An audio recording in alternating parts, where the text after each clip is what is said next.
ডিমের জন্য মুরগি পালন একটি গুরুত্বপূর্ণ ব্যবসা। Agroplaza smart farming and trading private লিমিটেডের একটি নতুন ভিডিওতে আপনাদের সকলকে স্বাগত। আজকে আমরা এখানে RIR এর খাদ্যাভ্যাস নিয়ে কথা বলবো।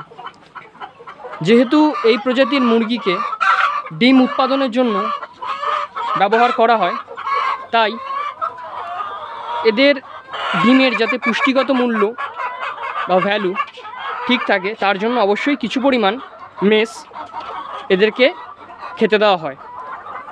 কিন্তু ভালো হয় যদি সেক্ষেত্রে মেসটা বা মুরগির খাদ্যটা নিজের বাড়িতে বানানো যায়। কিন্তু সম্পূর্ণরূপে যদি জৈবভাবে মুরগি চাষ করতে হয়, প্রথম দিন দিয়ে যদি কেউ মুরগি চাষে প্রথম দিন দিয়ে জৈবভাবে করতে চায়, তার কিন্তু সে পরিমাণ গ্রোথ, মুরগির গ্রোথ বা প্রোডাকশান তিনি পাবেন না। তার জন্য কিছুটা হবে, তাকে যেটা করতে হবে সেটা হচ্ছে যে কিছুটা আপনি মেস খাওয়ান, তার সাথে কিছুটা পরিমাণে আপনার এরিয়াতে বা আপনার অঞ্চলে যে পরিমাণ শাক, জঙ্গলে যেসব শাক হয়ে থাকে, যেমন আপনি এখানে দেখতেই পাচ্ছেন যে এই জায়গাগুলোটিতে এরা নিজেদের মতো ভাগ বাটোয়ারা করে খাচ্ছে, কি সুন্দরভাবে দেখুন।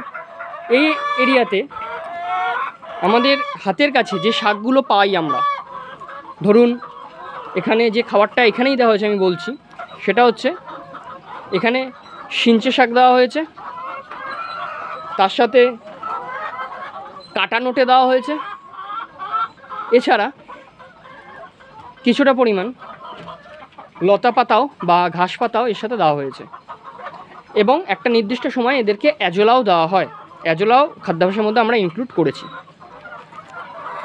এই খাবার কিন্তু দিনে 3 বার দেওয়া হয়, আর মেস কিন্তু দিনে 2 বার দেওয়া হয়, যাতে প্রপার ব্যালেন্সটা নির্ভর থাকে। আমরা আস্তে আস্তে সবুজ জাতীয় বা বাড়িতে বা আমাদের ফার্মে বানানো খাবারের পরিমাণ আস্তে আস্তে বাড়াবো, এবং মেস এর পরিমাণ আমরা কমাবো। কারণ মার্কেটে, বাজারে মেসের মূল্য কিন্তু অত্যাধিক হারে বাড়ছে, এবং এটি একটি অন্তরায়। আপনি মুরগি পালনে যদি আপনাকে বাইরে থেকে মেস কিনে খাওয়াতে হয় প্রত্যেকটি মুরগির জন্য, সেক্ষেত্রে কিন্তু আপনার প্রফিট মার্জিন কমে আসবে।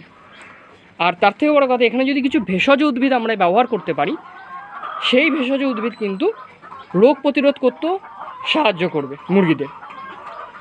তো এই ভিডিওটি করার লক্ষ্য হচ্ছে যে সম্পূর্ণভাবে প্রথম অবস্থাতেই জৈবভাবে মুরগি চাষের মধ্যে না গিয়ে কিছুটা পরিমাণ মিশ্রভাবে জৈব মুরগি চাষ করুন। প্রথমে মেসের সাথে কিছুটা পরিমাণে আপনাদের লোকাল যে শাকপাতা থাকে, মেডিসিনাল প্ল্যান্ট থাকে, অ্যাজোলা থাকে, সেগুলোকে দিন। আস্তে আস্তে মেসের পরিমাণটা কমিয়ে এই সবুজ খাদ্যের পরিমাণ বাড়ান, এবং পরের দিকে বাইরের মেস কেনা বন্ধ করে নিজের বাড়িতেই বা নিজের ফার্মেই মুরগির খাদ্য, মেস জাতীয় খাদ্য তৈরি করে সেটি আপনি মুরগিকে খেতে দিন।